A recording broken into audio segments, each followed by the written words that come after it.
Hi everyone, I'm Atan and I'll present our work, Frame Averaging for Equivariant Shape-Space Learning. Given a collection of 3D shapes as illustrated here, the goal in shape-space learning is to learn a model that captures the different factors in the variability of the data. Usually, shape-space is modeled via mappings to and from some low-dimensional latent space and the object space. The common approach for handling the task of shape-space learning with deep learning is to use an autoencoder architecture consisted of two parts, encoder and decoder. In 3D, what are some common autoencoder architectures? Encoder and decoder architecture mostly depends on the choice of the 3D representation. First, we have discrete representations such as voxels in 3D CNN, point cloud and point net, or mesh and GNN, graph neural network. Second, we have continuous representations such as the zero-level set of a continuous volumetric function. Then, a suitable architecture is an INR, an implicit neural representation. In this talk, we'll consider two settings. The first is mesh to mesh, that is, the input and the output are a mesh. And the second is point cloud to implicit, where the input is a point cloud and the output is an INR.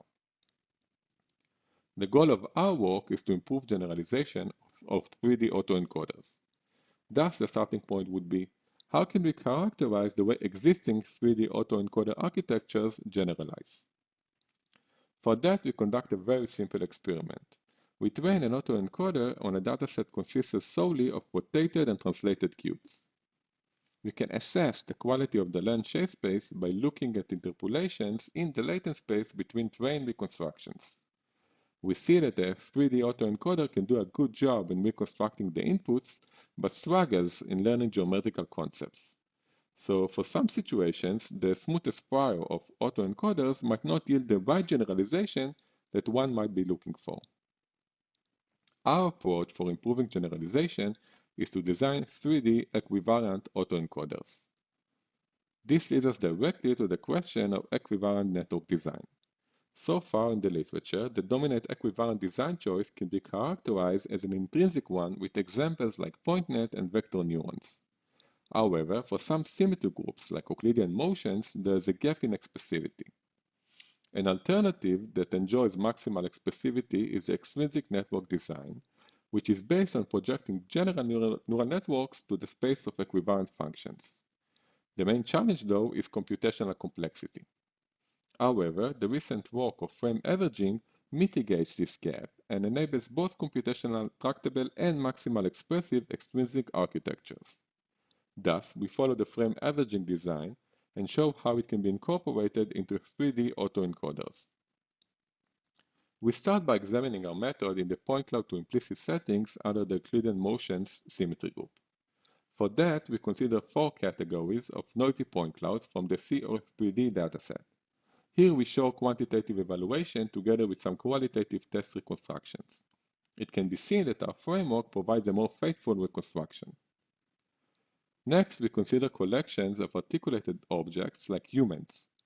The challenge here is to design an equivariant network with respect to a more complex symmetry group, as different parts can move separately and simultaneously. To the best of our knowledge, our work is the first to address this challenge through equivariant design. A possible symmetry group that we considered is the product of k-Euclidean motions, where k is the number of different parts. We show in the paper how frame averaging can be adapted using scaling weights to a design of an equivariant network with respect to this symmetry group. We tested our method on several splits with different levels of difficulty on the default humans dataset and the animal dataset SMAL. Here's the quantitative evaluation with respect to test reconstructions mean squared error. And here we can see some typical test results. So in this split, the training set does not have arms up pose for this individual human, but other humans do. Notice that the autoencoder baseline looks like it's doing nearest neighbor, while the error-correct baseline performs better but misses some of the details, and our approach is pretty close to the ground truth. Another experiment we conducted is comparing our method to implicit post-condition methods like NASA and SNARF. Here's a qualitative comparison on an out-of-distribution inputs. Notice the missing details in the hands and the face in the baseline compared to our method. Thank you very much for listening.